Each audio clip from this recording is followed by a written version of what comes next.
What does it mean to be a cigar broker? You buy and sell cigars, you distribute cigars, you broker rare things between collectors. What does that mean? In today's world, in the cigar economy, there's essentially three ways you can do your business as a cigar manufacturer. It's some of our greatest ideas and some of the greatest people we know have come from sitting down and just talking, having a cigar. It's so little about the cigar and it's so much about the story and who you're supporting and what's behind that cigar than it is about the actual cigar itself, as long as it's a good cigar. A decent lounge, what can it turn over in sales per year, and what kind of margins can it actually make?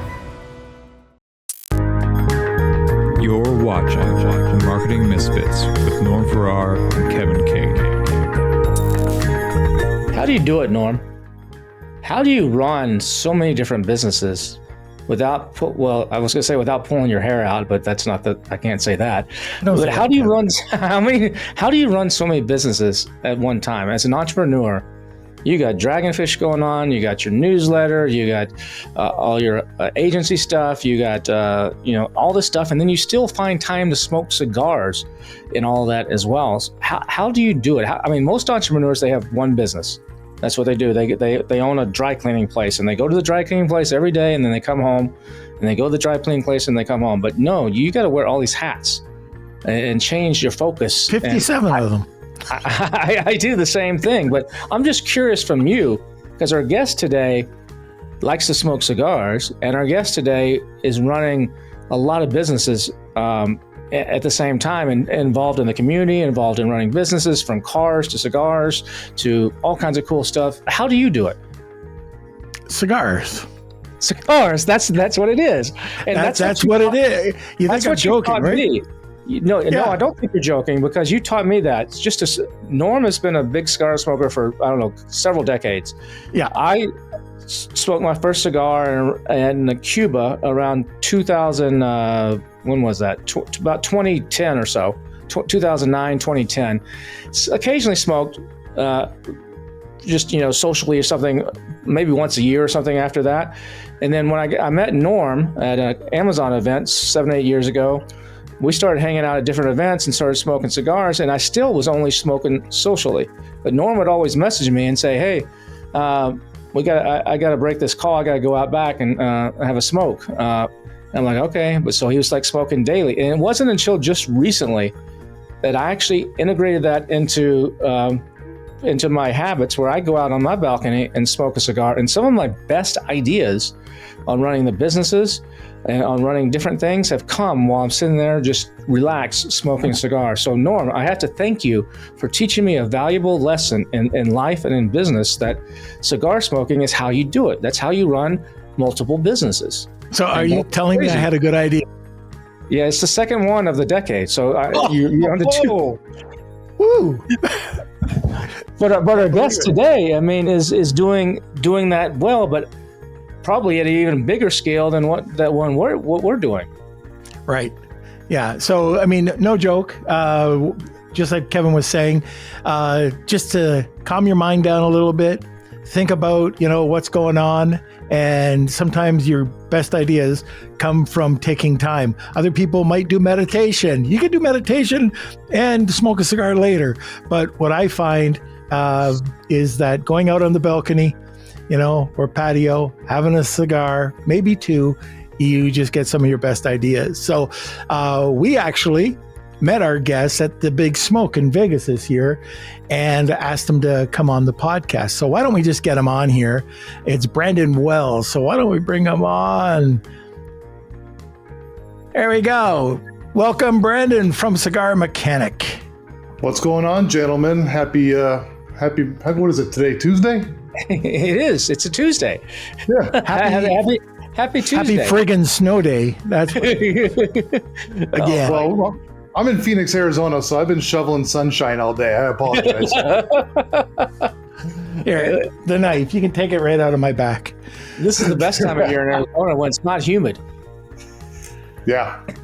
Yeah. I lived in Phoenix for about a year, like 25 years ago. I just remember the best air conditioning was to roll your windows down in your car. That's you can go 40 miles, get over 40 miles an hour and roll your windows down. That was about as cool as you're going to get.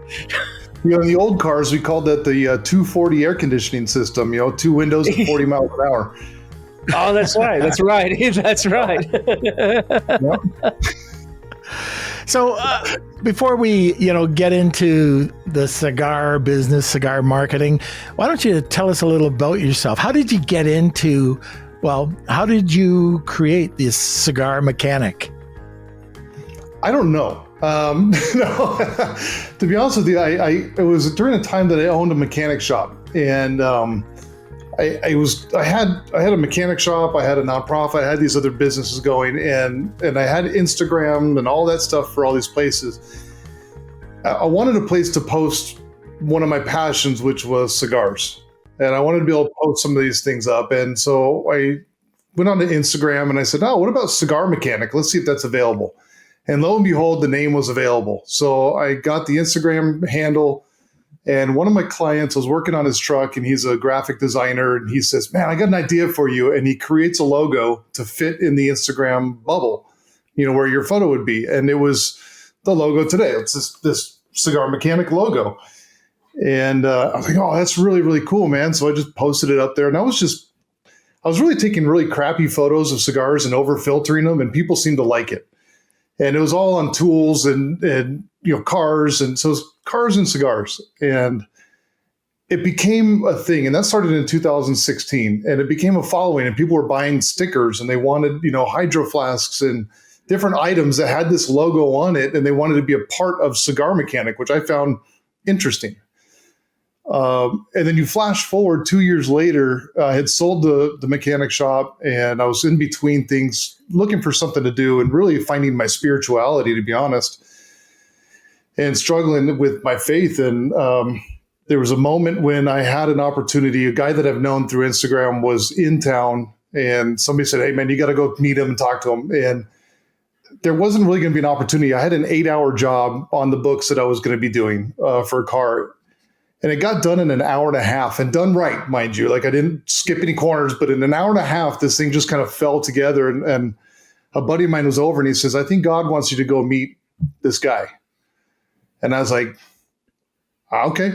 So I showered, and I'm on my way over there, and I'm kind of having a mental breakdown in this moment in my life. And I was like, "If you think you can do something with my life, go for it. I'm going to go meet this guy." And we had a 2-hour conversation, and he turns out he was looking for a broker. And I just kind of mumbled. I said, "Man, I've always thought about doing a cigar brokerage." And he's like, "Dude, fire it up. Give me the paperwork. You have my business."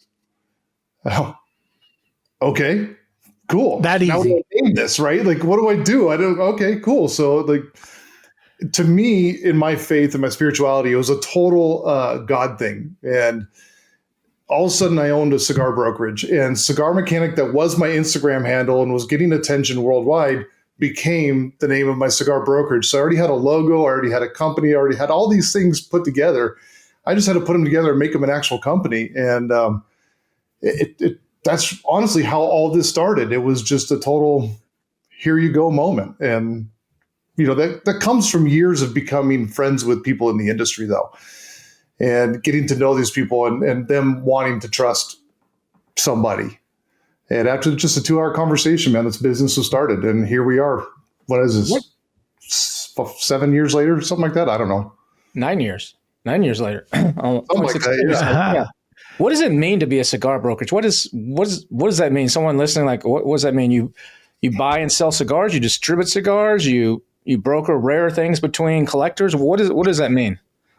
Essentially, the way to dumb down my business is I drive around, smoke cigars, and talk to people for a living.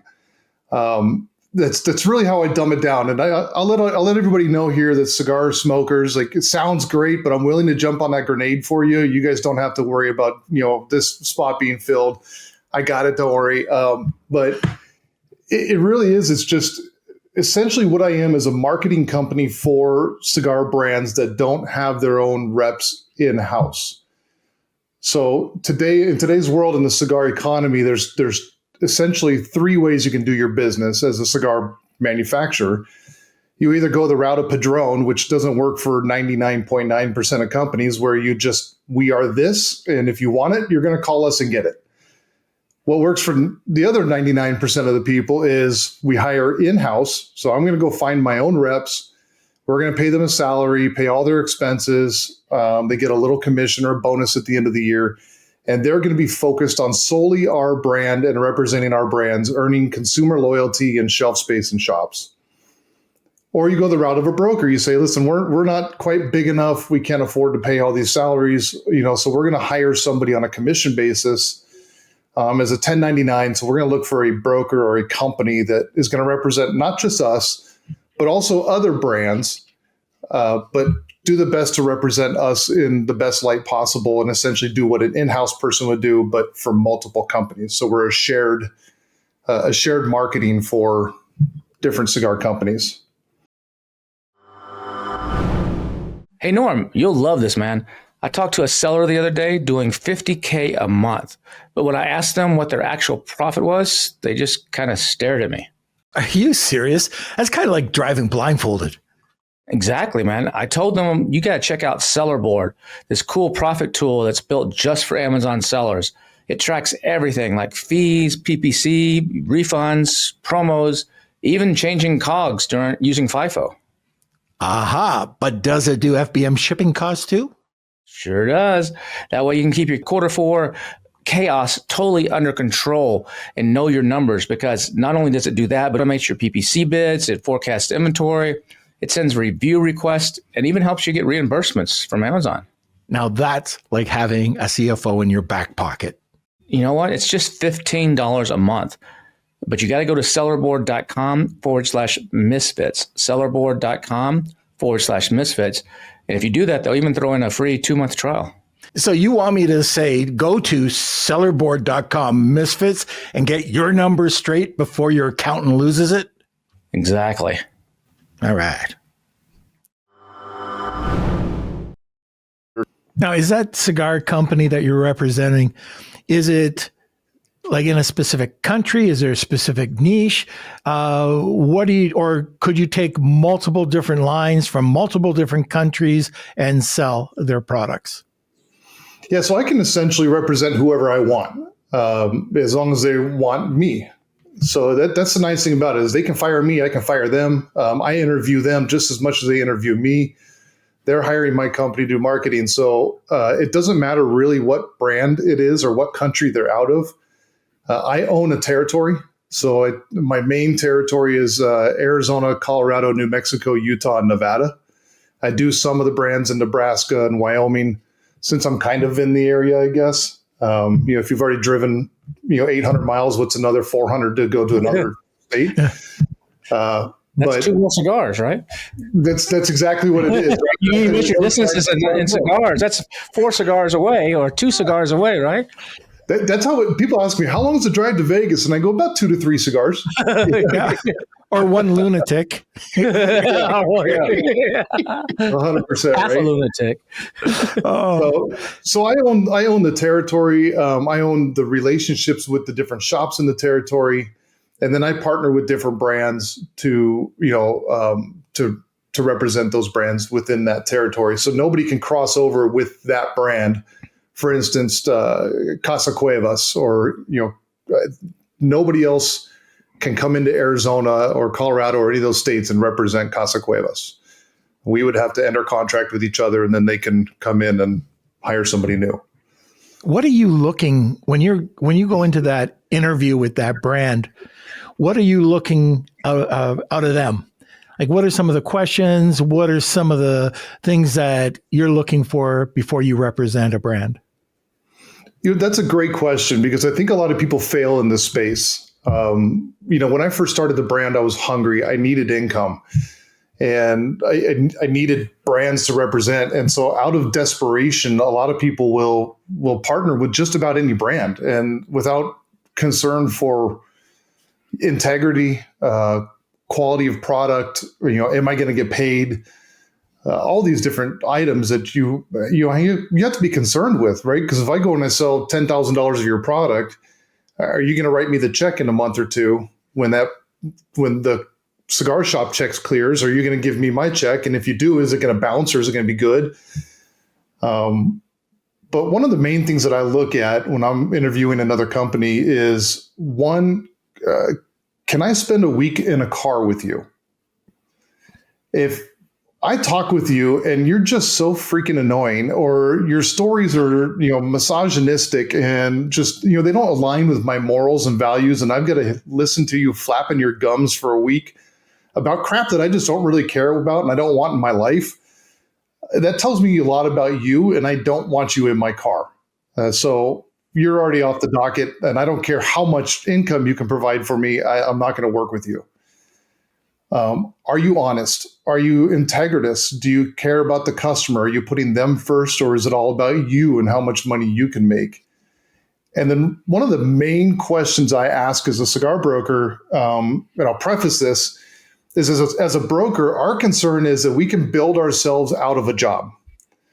So if I get a company that maybe is doing $200,000-300,000 a year in this territory, and we grow them to 1.5 million, they're now paying me more commission than they would pay somebody as an in-house rep. And a company's tendency is to say, well, we don't need you anymore. We're going to go hire our own guy and save some money. So my main question I always ask is, hey, when we hit $1 million in this territory, and hear me too, I don't say if, I say when, because I anticipate that. But when we hit $1 million of sales in this territory, what is your next step? And I listen for their answer. And I could tell you without fail, everybody that I currently am partnered with, their answer was, how do we get to 2 million together? If that's your mindset, then I know that I'm not working myself out of a job. Now, there's a lot of people that I've fired and a lot of people that I've said no to that are big companies. And their answer was, well, then we cut your commission down. And then when we hit 1.5 million, I'll offer you an in-house position, as if you're doing me a favor, right? Like, I'll tell you this right now, I am a horrible employee. I had Alec Bradley call me and they said, hey man, we're looking for a company and we were referred to you and blah, blah, blah. And I said, okay, are you looking for in-house or for a broker? And he says, we're looking for in-house. And I said, so is this call an interview? And he says, yeah, I guess so. And I said, well, can I start it? And he says, yeah, start the interview. And I said, good. Let me start by saying this. I am a terrible employee. And I was just silent. And it's funny because he just goes, that's not a good way to start an interview. And I said, it is if I'm not looking for a job. I don't want to waste your time. I don't want you to waste mine. I'm not looking for a job. I'm looking to partner with companies that believe in me and that I believe in them. And if you're looking for an employee, I'm not your guy. I'm a terrible employee. And he was actually very appreciative and said, cool, interview over. Like, you're not what we're looking for. When did you start smoking cigars? How old were you? Was it when you started the dirt company at 19, or was it after that? When did you actually start becoming a somewhat regular or semi-regular or casual smoker? So I was probably 20 when I started that. So 26 years ago. I tell you, my first cigar was given to me by my dad when I was 16, I think. And it wasn't in the way that you think of, like sitting in the backyard smoking together, like, oh, let's have a cigar together, son. It was, he caught me smoking cigarettes. So they tried some reverse psychology crap on me. They said, I wanted to smoke cigarettes because I wanted to be cool. And they said, well, you can do it. You just can't do it on our property. I said, okay. So went to my cousin's house and was smoking a cigarette, and he caught me, shredded my cigarettes. I went home, went to bed. He wakes me up in the middle of the night with the biggest, nastiest gas station cigar he can find. And he says, you either eat it or you inhale it. Oh man. No. I mean, come on, dude. I'm 16, right? I'm cool, right? So it's like, oh, I'll inhale it. Yeah, I'll show you. And whoo, boy, man, that thing, it was beautiful. Boy. So then you picked it back up at 20? Yeah, it's about 20 when a buddy of mine comes out and says, hey, man, you want to smoke cigars? And I was like, yeah, sure, why not? Let's do it. We grabbed some cigars, went to the lake, and we smoked. But the great thing is like now I look at my dad. I was fishing with him one time, smoking a cigar, and he doesn't smoke cigars. He doesn't like any of it. And I looked at him and I said, hey, Dad, I was just thinking, how does it make you feel to know you introduced me to this? And he just says, I'm proud of you, son. I was lucky when at one of my first companies, our receptionist, her boyfriend at the time was the rep for Monte Cristo in Canada or in Ontario. And he'd be dropping off cases. These are the Cuban cigars, and not knockoffs. And so I was sort of spoiled for about 2 or 3 years because I'd always get a case of Monte Cristos. If I ran out, oh, there's another one, or some other Cuban cigar. It was awesome. Now I do have a question about the evolving market. So if you've got a new company that's coming to, or if you're just talking to any brand, newer brand, let's stick with that. And that this market is changing. So, Big Smoke, they were talking about bigger cigars, oversized cigars, but changing. It could be in tobacco. It could be in whatever. Are you asking those questions as well? Are you sticking with this, or are you going to evolve? What are your thoughts on evolving? Something along those lines. So that if the market evolves, you're not stuck with X.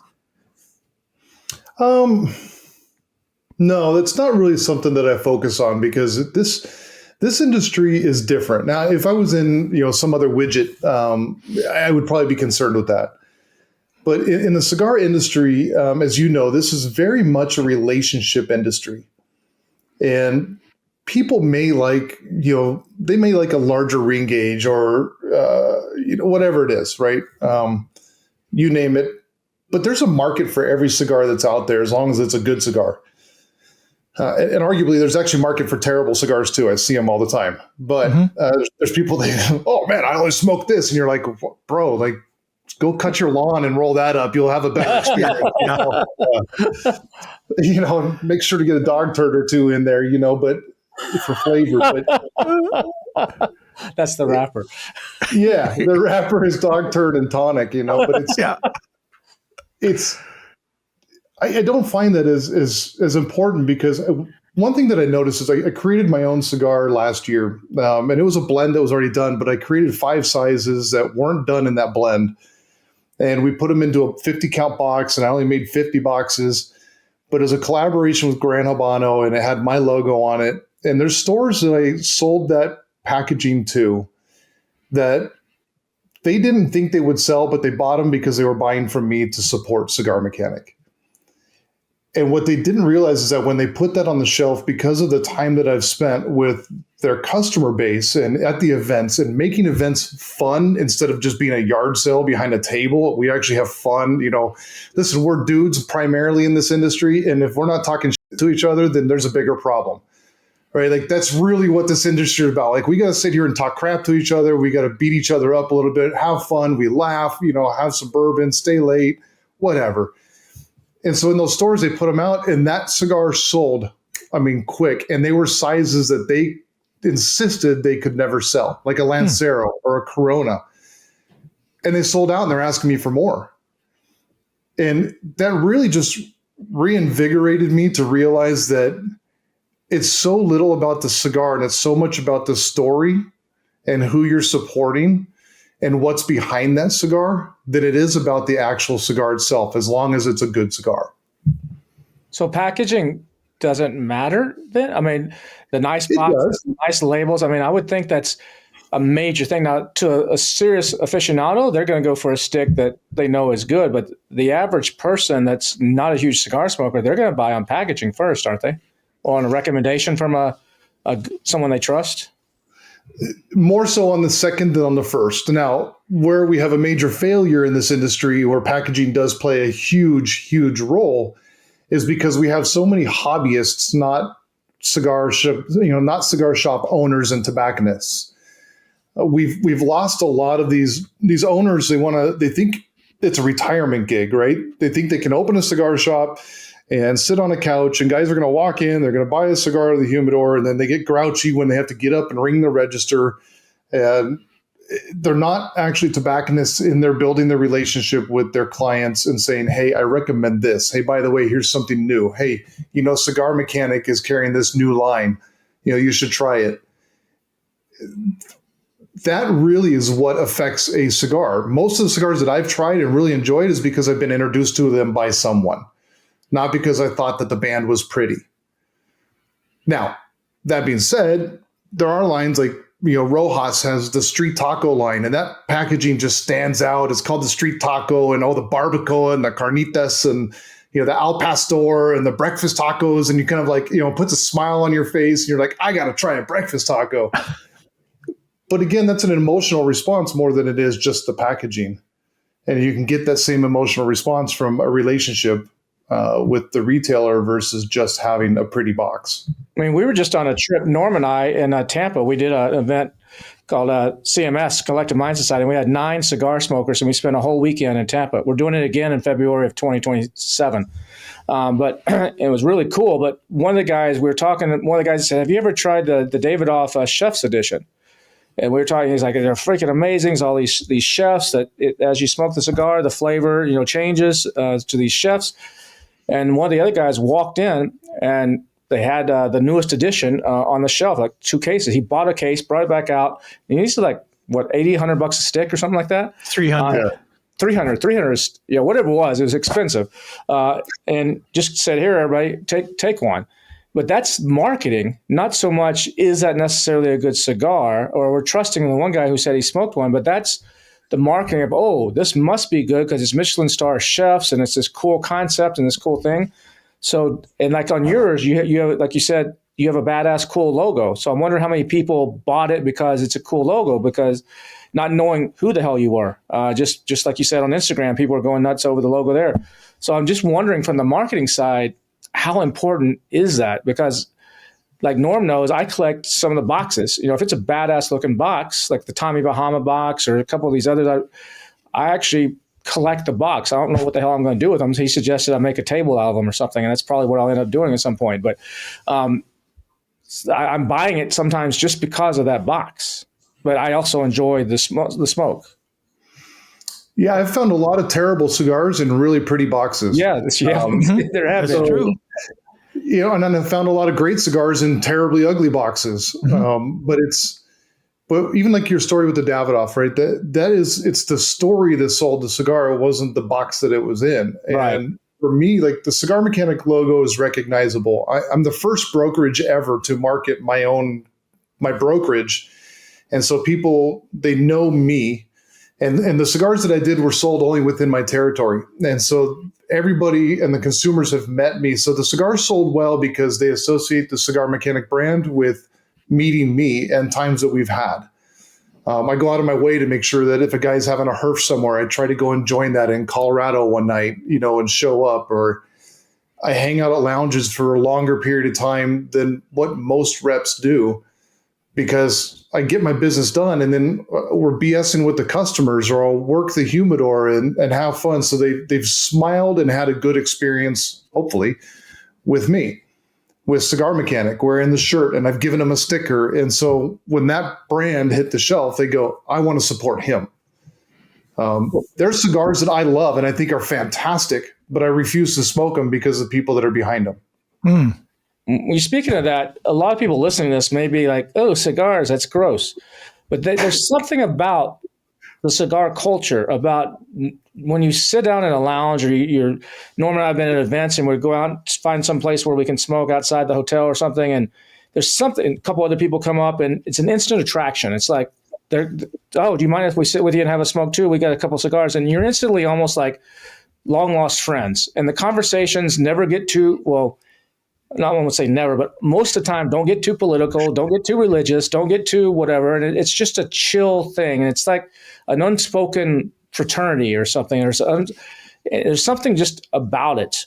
How do you describe that? Or how do you describe that to someone that doesn't smoke and doesn't understand it's not just about the smoke? It's not going out for a cigarette. Yeah.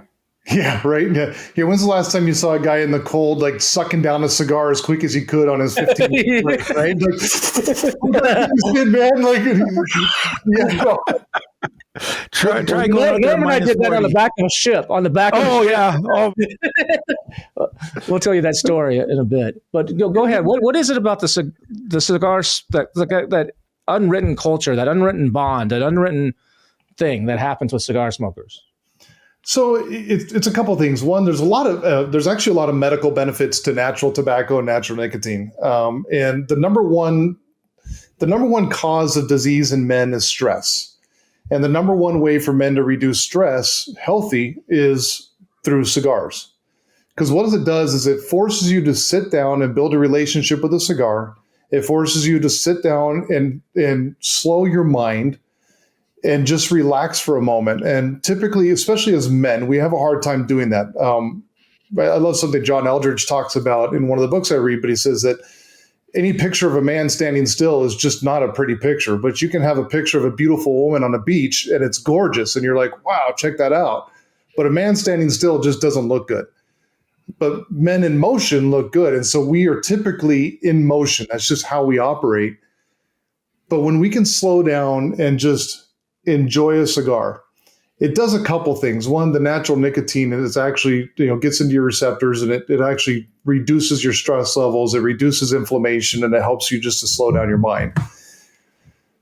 But in that time of smoking the cigar, I find that when I am jonesing for a cigar, it's because I'm mentally struggling with something and I need a good conversation. It's not because I need a cigar for a fix. So what I'm addicted to in cigars is not so much the nicotine, and it's not a cigar itself, because I don't think I've smoked a cigar in like 3 days now. I'm there with you. Yeah. Right. But like what I do miss are the conversations, the camaraderie, the getting together. That's what I'm addicted to, is the emotion of it. And when you're sitting in a room together, you have two choices as men. You could sit there and stare at each other awkwardly and just can't wait till you're getting done with this cigar. But when you're not addicted to the cigar, then you're there for a reason. And so you end up striking up conversation. And hey, man, what's going on with you? How are you doing? What do you do? Let me get to know you. And before you know it, this conversation is just led into either laughter or seriousness or tears, wherever it is. Which rarely do I leave a cigar lounge going, man, that was a miserable experience. Brandon, just what you said there about, talking back and forth. You know what rarely comes up? You might like 20 minutes into it, 10 minutes into it, but I don't often hear people talking about what do you do right off the bat.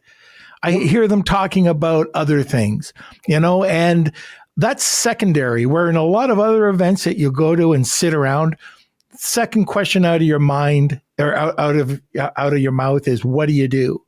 Yeah. And that, I think, is a huge difference. And what sucks is I'm in Ontario, Canada. And for some reason, that does suck.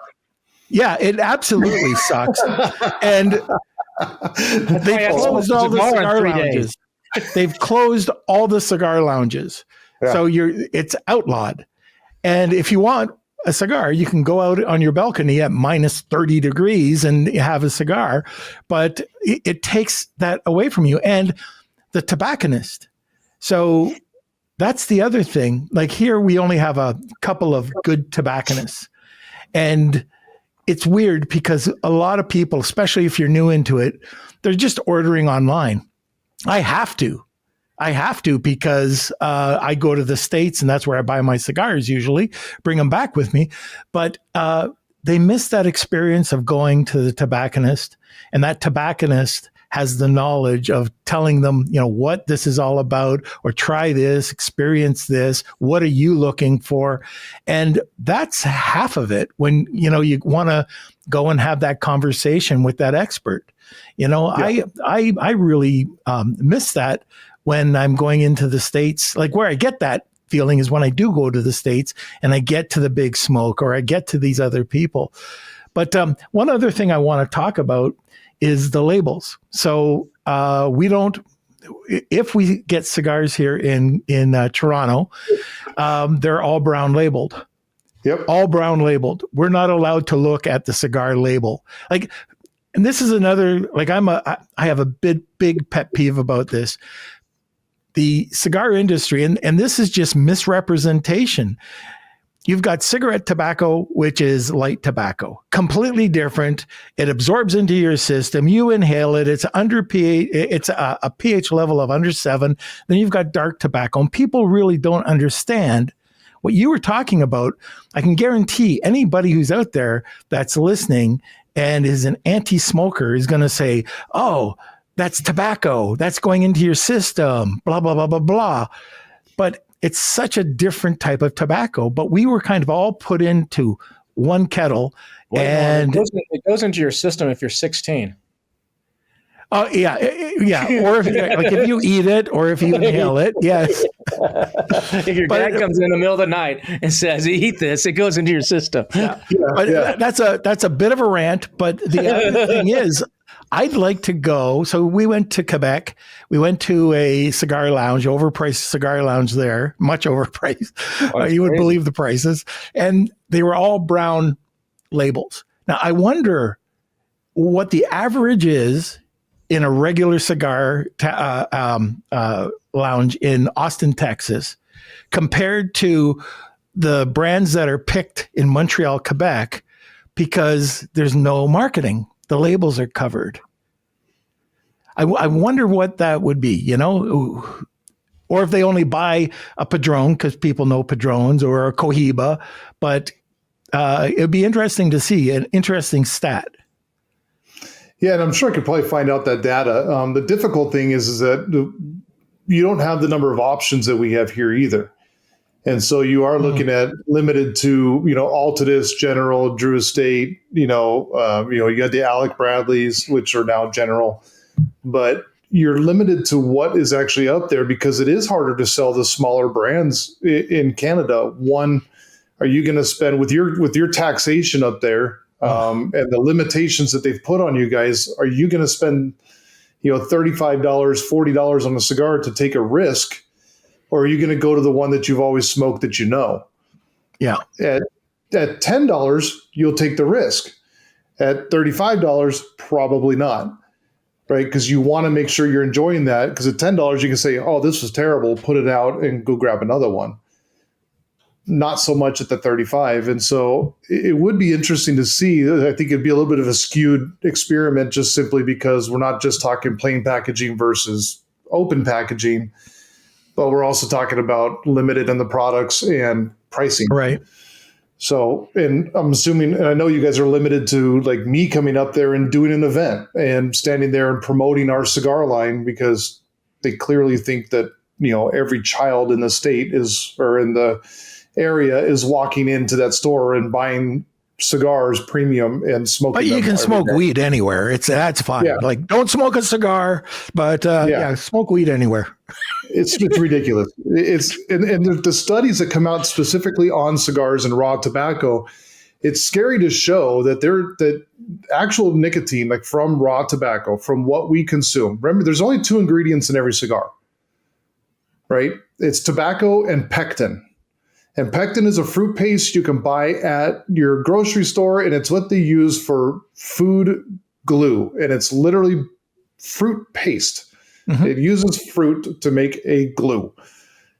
That's all it is. And that's only used to hold the leaves together. Like, that's it. That's all you have in a cigar. And when you look at the studies of raw tobacco, there's actually studies in other countries other than ours we're obviously have medical issues here, right? If we don't want to cure people in the United States, we just want to take their money and keep them sick. But there's studies showing about how nicotine is actually a cure for a lot of things. During COVID, they were talking about using nicotine as a good way to get the vaccines and to help cure the COVID and to fight that. The first thing that a virus attacks is the same thing that is your nicotine receptors in your body. And so when you're providing that, I know a doctor that wears a nicotine patch every single day because it keeps him from getting sick. And he gets sick far less than he used to since he started having nicotine in his system. It comes down to the marketing, doesn't it? So, we're not we, but the cigar lobbyists, I guess. I guess the U.S. government is probably a little bit bigger than the cigar lobbyists, and it's the marketing. Like, no matter how you market this, you're going to be the bad guy. Yeah, we have vapes running willy nilly. We got weed doing whatever they want to do, which we're finding adverse effects on weed.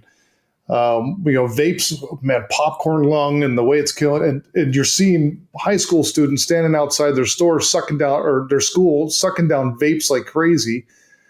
And it's like, and yet we're attacking the cigar industry, which we've made a lot of headway, especially here in the US. We've made in the recent years by having a definition of what a real cigar is and all that kind of stuff. We've made a lot of headway, but there's so much more to go. And the damage has been done on a lot of society believing that this is bad, when actually there's a lot of health benefits to cigars. Like, let's just be realistic about it. If you step away from everything you've been taught and you look at the truth, kind of like most things, there's a lot of benefits to it. You can't always just believe everything that you're fed. And it comes down to control. It comes down to dollars and control. They want their money. They want to control people. And that goes not just with the US, but all governments. Are you looking to quickly boost new Amazon product launches or scale up existing listings to reach first page positioning? The influencer platform Stack Influence can help. That's right. Stack Influence pushes high volume external traffic sales straight to Amazon listings using micro influencers that you only have to pay with your products. They've helped up-and-coming brands like Magic Spoon compete with Cheerios for top category positioning, while also helping Fortune 500 brands like Unilever launch their new products. Right now is one of the best times to get started with Stack Influence. You can sign up at stackinfluence.com or click the link in this video down in the description or notes below and mention Misfits, that's MISFITS, to get 10% off your first campaign. stackinfluence.com. Another big trend in marketing right now, just in general marketing in general, is vintage. Everything is, going back. It's the vintage look right now is hot. The vintage things are hot. That also applies to cigars too, right? I mean, not just. And I know you do vintage cars, so you're familiar with that. But vintage can be marketed as not old, but as premium in a lot of ways. And that's what a lot of brands are doing now. Louis Vuitton's doing that, a lot of these guys. But you're starting to see some of that in the cigar industry too, right? Yeah, somewhat. The cigar industry is so far behind, man. The way I like to explain it, and it's not going to, hopefully I don't offend anybody. If you're offended, then I'm sorry. Grow a pair. But, we're just a bunch of dumb guys, selling tobacco leaves that are rolled up. And ultimately, the majority of our cigar companies are just a bunch of guys that came from Cuba that didn't grow up running businesses and all. We know what Cuba with Castro and how that's ran. So there's not a lot of training, and they were good at doing something and they were able to get out and do it and have created success. So that being said, there's a lot of people that are pretty far behind the curve when it comes to marketing in this industry. It's still very, very old school. So I would argue almost every cigar company is vintage just in their thinking. So when vintage isn't cool anymore, cigar companies will start promoting vintage, right? Some are moving. What's it? Cohiba, right? Where the Chinese came in, bought it, and quadrupled the price or something, and are now selling it as more of a premium, even though it's the same thing. And that's a marketing thing, with mixing the old with the new. Right. Yeah. And that doesn't affect us in the US. It does in Canada because the Chinese bought the whole Cuban market. So they own that side of Cohiba, not the US. There's two separate Cohibas. Right. You have the Cuban and the US. Yeah. What's the typical cigar smoker? Is it, you mentioned earlier, it's usually a bunch of dudes. I mean, there's a few women in the space, but it is usually male. Is it typically a more successful business person? Is it the good old boy? Is it a mix? I think someone told me once what's the guy that we met in at Monte Cristo, Norm, at the big Raphael, Nodell. Raphael, he's like, the average smoker, it skews higher income, like 200,000 or something like that. Or he was giving us some stats on it. Who's typically the target demographic for the average stick? Everybody.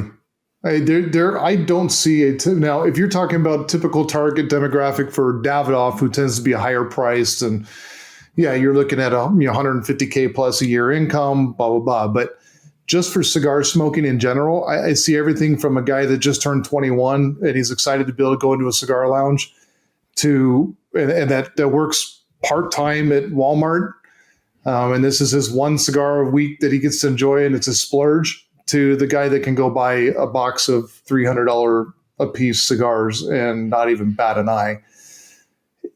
That's what I love about this industry is you have the multi-millionaire, billionaires sitting right next to the kid that's washing dishes at the local, Chili's, and they're having a great conversation, and you actually can watch in a lot of these times that younger person gaining knowledge and wisdom from the older individual. And the older individual who's successful typically is gaining some humility and some other parts that he needs in his life. And so you're seeing the two feed each other. But I can't say I see them all. I see and that's what happened. Yeah. I mean, I see a guy come in the humidor and I'm like, hey, man, if you buy 10 of my cigars, I'll give you 2 for free. And he's like, oh, man, I can't afford more than 2 right now. I'm like, dude, no problem. Perfect. To the guy that's like, well, what happens if I buy 100? Yeah. I give you more free, You get 4. Yeah. But I'm curious about the quality versus price ratio. So you've got these cigars that are $10, right up $300, and are they worth it? And Kevin and I have talked about this a lot. Is a $300 cigar worth it? Or, can you get $20 cigars that are awesome? What are your thoughts on that? Well, Norm, is a Year of the Dragon better than a little $10 stick? Well, I like my $10 sticks. You like the Year of the Dragon when you're not paying for it at my house. Yeah. You really like it a lot. What do I say? Thank you, sir. May I have another? Yeah. Response. The answer to that is really actually quite simple. Value comes from the consumer. And so if you get more joy out of that $300 cigar than you do out of that $20 cigar or that $10 cigar, then yes, it's absolutely worth it. Now, me personally, have I smoked $10 cigars that are 10 times better than the $150 cigars, whatever? Oh, absolutely. So to me, in my mind, the price doesn't dictate how good a cigar is. However, your palate's different than mine, Kevin. Each of your guys' palates are different than mine. And where are you finding your enjoyment and where are you finding that value? That's what I love about this is we're buying a product that's to be consumed. So is the steak at your local Denny's or whatever your local, inexpensive restaurant is that as good as the steak at Ruth Chris that you paid $300 for your meal versus $20, right? Some would argue that Ruth Chris is way better, and I would probably agree with them. But some people like their local place better because of the experience or because of whatever they get from that, right? They walk in and they say, hey, Norm, welcome back, buddy. Do you want the usual? And that makes that steak better. So it really is, I get asked that question a lot, but there's a reason why, I find the acid cigars to be just repulsive. But that doesn't mean that I got to bash people that smoke them, right? And I'm happy that people are enjoying the industry with us and they're smoking the acid. Even if it's an acid cigar, they're still smoking a cigar. They're still joining the conversation. Just don't sit next to me and ruin my cigar. Okay, that's all I ask. Norm and I've just sat there and done the math.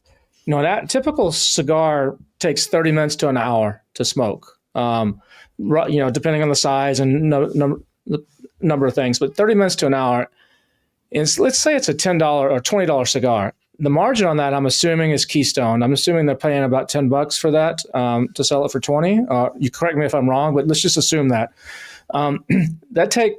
Someone there that's not, you typically don't drink as heavily when you're smoking a cigar. You might have a whiskey, you might have something there. But if someone could spend 3 hours taking up a chair in a lounge and potentially spend $50, $60, $70. And the turnover in those lounges, some of these lounges like in Austin, they freaking close at like 7 o'clock at night or 8 o'clock at night. It's not like Tampa where they're open until 1. It's ridiculous here. You can't even finish watching Monday Night Football. But doing the math on that, it's like, how are they actually making money? It's got to be people taking cases or regular customers coming in that are buying their supply from them instead of buying online from one of the mail order houses or something. But what can a cigar business actually, a decent lounge, not your mom and pop, but a decent lounge, what can it turn over in sales per year, and what kind of margins can it actually make? The margins could actually be pretty. It's funny because you're asking a cigar shop owner and they'll just complain. But their margins are far better than what I was making with the mechanic shop or some of my other businesses. It's going back to like the lounge concept, right? And is there value in the lounge? Are they profitable in the lounge? No, it's a loss leader. I don't think McDonald's makes money on the play place. By the time they have the expense of expanding the building, putting in the play area, cleaning the play area if they do. All the maintenance, all that stuff, they don't make any money for the play place. But that's not the point of it, right? That's an attraction. It's an added value. It's a thing that's given. It's a loss leader for them. And much like the same way that's how cigar lounges are. It's a place for you guys to go and for all of us to go to have conversation, to build a relationship. And then the majority of the money is made on the guy coming in and buying and leaving. And at the end of the day, if you can have a lounge, and some of them operate this way where there's nowhere to sit, you come in, you get your crap, and you leave. Canada. Yeah. And we have that in the States too. Like some of our lounges after COVID, they never reopened their lounges other than for, special people or private events or whatever, but they never reopened because there's not a profitability in there unless you're serving alcohol. And then that seat has a profitability. But, the best way to make $1 million in the cigar industry is to start with 2 million. And it's, if you're not going to be a business owner, and I think that's what sets my brokerage aside from a lot of other brokerages out there, is that people got into being a cigar broker because they thought it would be fun, not because they saw it as a business, as an opportunity to run a company, to do marketing and to build brands. It's going to be fun to drive around and smoke cigars. So I treat this like a company first. And then I get to sell something that I enjoy. But this is a business, and my business is relationships. And the widget that I sell for those relationships or to those relationships is cigars. And so it's a different level than where most people come in and they go, it's cigars, or this is my retirement. It's a place I can avoid my wife. And, it doesn't work that way. And you might make your money to fund your lifestyle, but you're not going to grow and become large. I think I heard a stat that if you're doing over $1 million a year in the cigar industry, or in a cigar shop, that I think you're in the top, it was 5 or 10%, I can't remember, of all shops in the country. Wow. So that when I go into a cigar lounge, or when I go into just a tobacconist and I check out their humidors, I don't know how they turn over their inventory. So I know in our business, which is in e-commerce, we want to constantly turn over our inventory to make money. And we've talked about it, like Kevin and I have talked about this, but where do you make the money? Because there's so many different brands.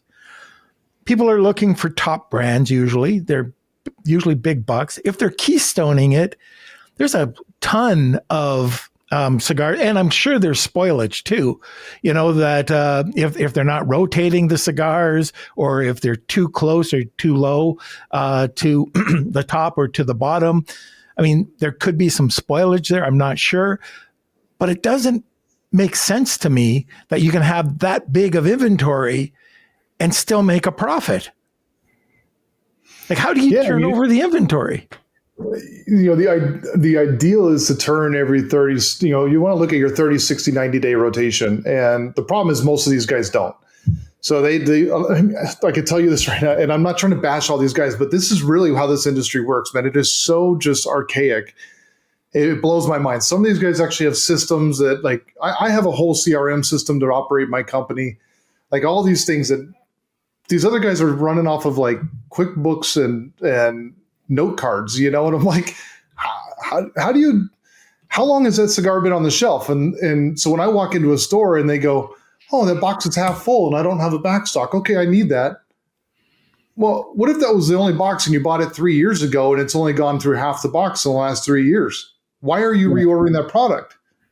Yeah. But they have no clue because they're not marketing, they're not following, they're just kind of blind. A lot of these guys go into this thing blind and they just go, oh, I got some money at the end of the month. Cool, let's buy some stuff.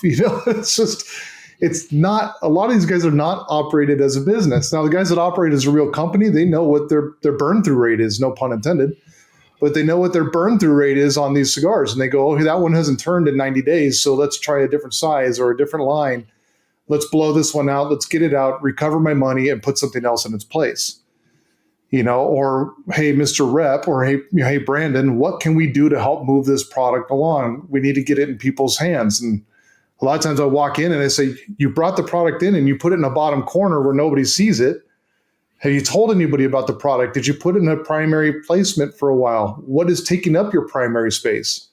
Is it Oliva and Padron that you can put behind the toilet and people will still buy it? And then you're wondering why Patina isn't selling. Well, it's your placement. So let's try moving it here and see if that changes. So it's, my job is to get in and help these guys to operate their companies with my brands. I went into a shop the other day, not the other day, it was a couple months ago, and he says, oh, yeah, your West Tampa line, man, it just stopped selling.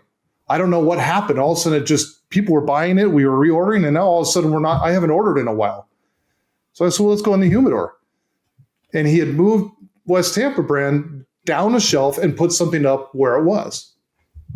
And I said, how's this brand doing up here? And he goes, man, people can't get enough of it. No kidding. So let's do an experiment. Let's switch them back and then tell me how that brand's still doing and how West Tampa's doing. A week later, the guy calls me and orders 4 boxes. And he's like, man, it's doing really well. And I said, are you telling people about it? Are you giving it good placement? Where are you putting it? And the dead spot, so we just found a dead spot in your humidor.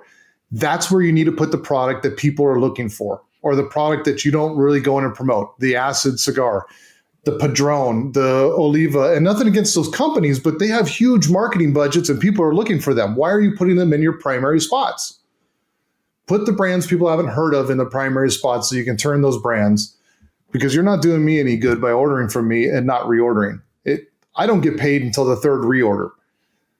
I get paid, but I'm losing money until you reorder at least 3 times, because the time spent to get that there and all the stuff that we've gone through needs to be recovered within the next couple orders. And then we're starting to make money together.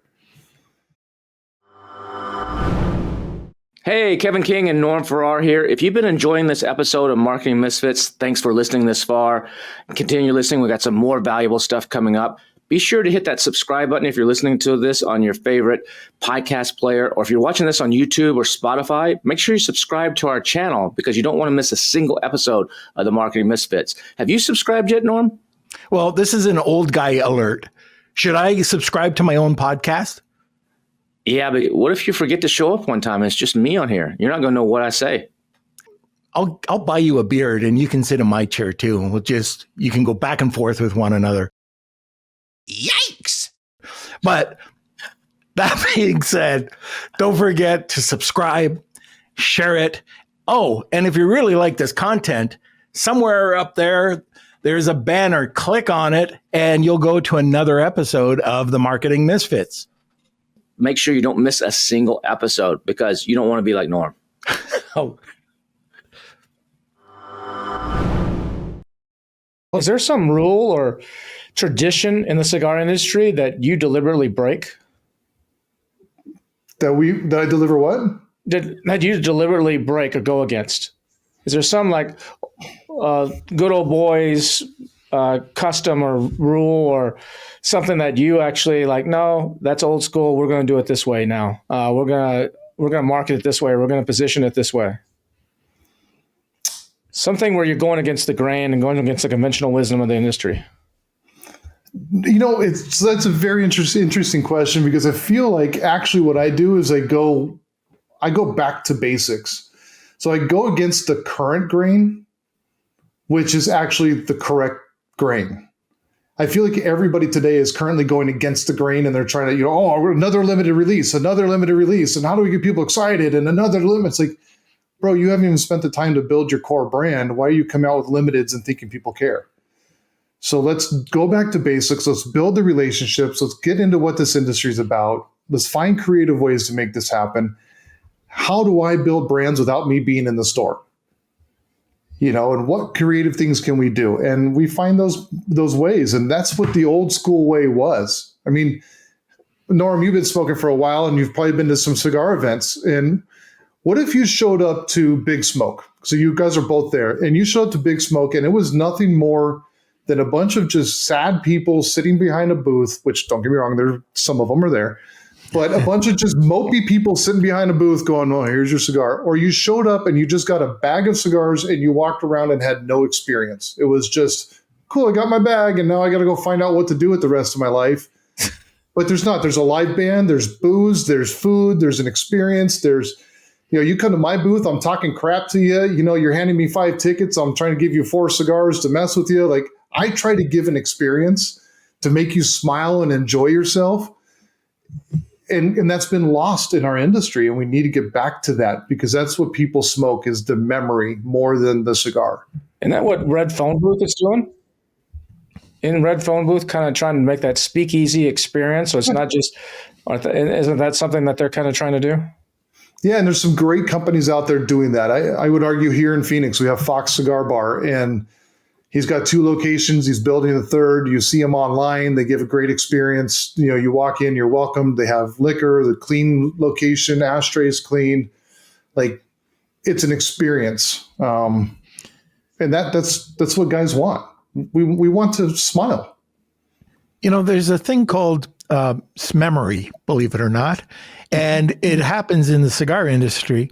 And what it does is it's kind of unique, is that you could be on your holiday, have a cigar, come back, and you've probably heard about this, Brandon, quite a bit, but it's the best cigar I've ever had. And then they take it and they smoke it outside their balcony just after business, and they can't believe it's a different cigar. They don't like it, or it's just nothing like they remembered. And it's because the cigar that you smoke a lot of the time links to the memory and the experience of where you're at. Could be the exact same cigar, but all of a sudden that completely changes. Yep.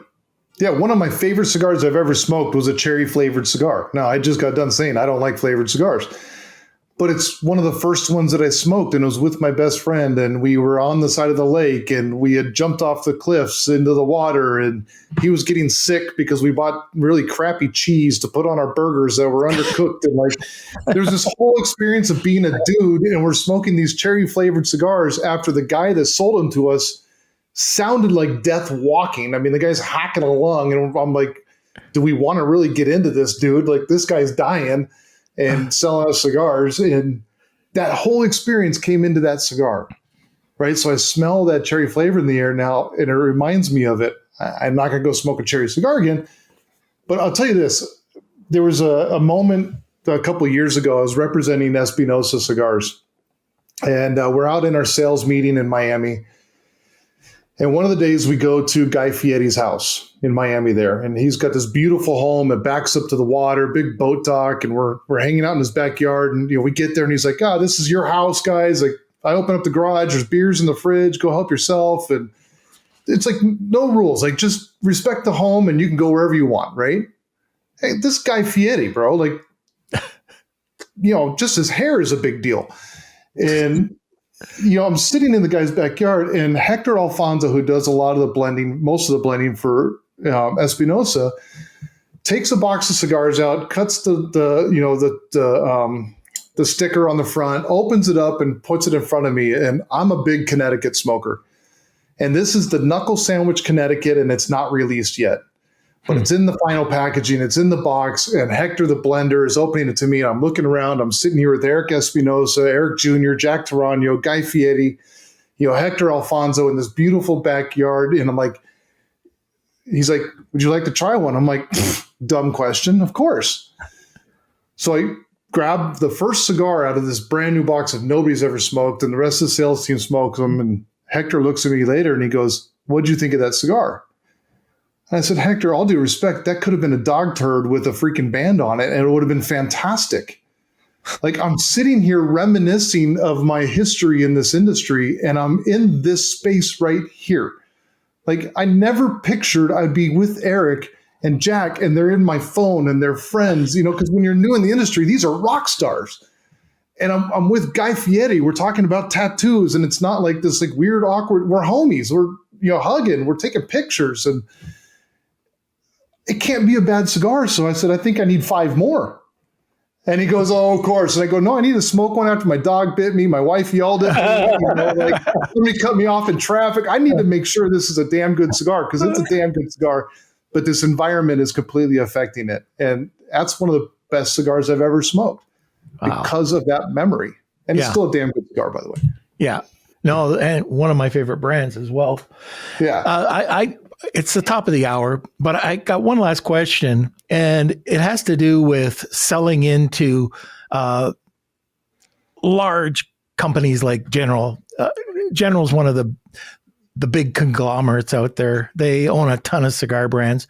Now, are you allowed to sell brands into, like, if I go to a General Cigars International, which is General, are you selling into Cigars International, or do they just carry their own brands? I'm just curious.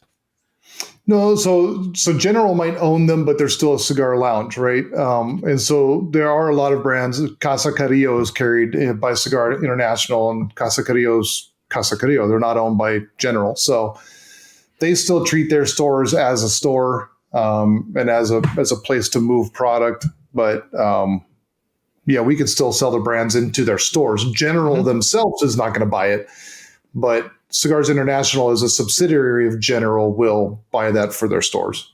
All right. Very good. Yeah. All right, sir.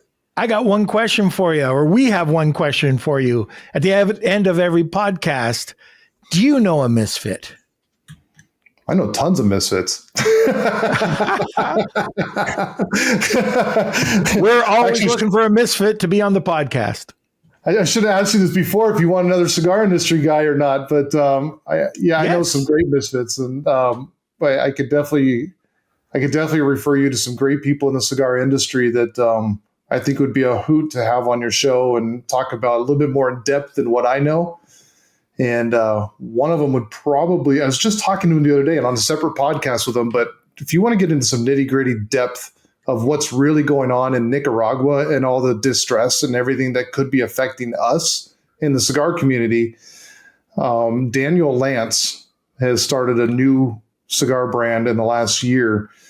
And he is a fantastic, just a plethora of information that you could pick a brain on. And you need a 3-hour podcast, but he'd be a great one.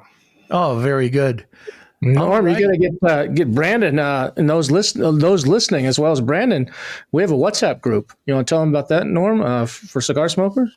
Oh, yeah. Brandon, I didn't mention this when we've been talking back and forth, but we had a very successful Collective Mind Society event.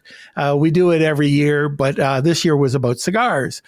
And one of the things that we learned was, just like at every lounge we go into, there's this cigar culture that comes out of it, and everybody came in not knowing anybody, and everybody over that 4 or 5 day period ended up becoming incredible friends, and there was a lot of business opportunities. So we asked everybody what they would want at the end. It's not us, it was them. And they said, let's get a WhatsApp group going where we could have the virtual cigar lounge. We can have the share a smoke. So it's just what you're smoking. And then events coming up, and then in-depth, like cigar tasting cards and reports. So if you're interested, I'll shoot you over the information. And anybody else that's listening, it's just called the Cigar Boardroom, and it's on WhatsApp. About 36 people or something in there right now. Yeah, 36 people in there right now. Like all a few weeks ago. It's very active with people sharing smokes and talking about stuff. It's pretty cool. That's awesome. Yeah. That sounds great. Yeah. And how do people get a hold of you if they want to get in touch with you? So I'll start off by saying this. In the cigar world, I can't sell you cigars directly. So don't get a hold of me and ask me to buy cigars. Okay. You don't carry a tobacco license, I'm not talking to you. But as far as cigar sales, but you can reach me on Instagram, Cigar Mechanic, and you'll see my logo there. We also have I have a YouTube channel that I never check with Cigar Mechanic. But if you want to catch me, also one of the good places lately has been my other YouTube channel, which is called Voodoo Monkey Garage. And that's another business that we're building where we do the custom cars and classics and how-to videos on automotive. And the Voodoo Monkey Garage is another great place to catch me there. All right. Very good. All right, sir. Well, thanks for coming on. And don't forget, we're going to put you in the waiting room. Don't click off. I got you, brother. Thank you, man. Thank you guys very much. I appreciate the opportunity. All right. Thanks, Brendan. There you go. There's a lot of lessons there that from the cigar world that people listening, if they're not into cigars, can actually apply to their business. The community aspect, the experience aspect, creating experiences around your product. And there's a lot of really good lessons that can apply to anybody in business that came out of that talk. Yeah, what's interesting is there's one person in particular that he private messages me from time to time saying, you should stop promoting cigars. It's not good for you. And I hope it came across today is that, you do whatever you want, but something for us. And it's some of our greatest ideas and some of the greatest people we know have come from sitting down and just talking, having a cigar. And, you have your own opinion. And I know there's lots of you out there that have that opinion. But, I'm not saying just go out to a cigar lounge and try a cigar, but try it. It might change your mind, Exactly. Or next time you're maybe out at an event and you see us, come and join us. You don't have to smoke, but come and join us and have the rest of the experience. And you're welcome to do that as well. All right. So that's it for today, sir. Yeah. And something else you're welcome to do is subscribe to this podcast. We have a new episode that comes out every single Tuesday. We also have about 90 or 100 or so over the last couple of years that you can go back and listen to. Some really, really, really great guests. How do they do that, Norm? Well, we got a few ways. So first of all, you can go over to YouTube and you can listen to the long form video of Marketing Misfits podcast. Or if you just want clips that are little nuggets from every clip, 3 minutes and under, you can go back to YouTube and go Marketing Misfits clips. And you can also target TikTok. We got a bunch of clips on there as well. Whatever you like, whatever your favorite is, we got you covered. So I think that's about it for today, Kev. I think so. Have a good rest of your day, everybody, and we'll see you next week. See you in the lounge, Kev. That's right.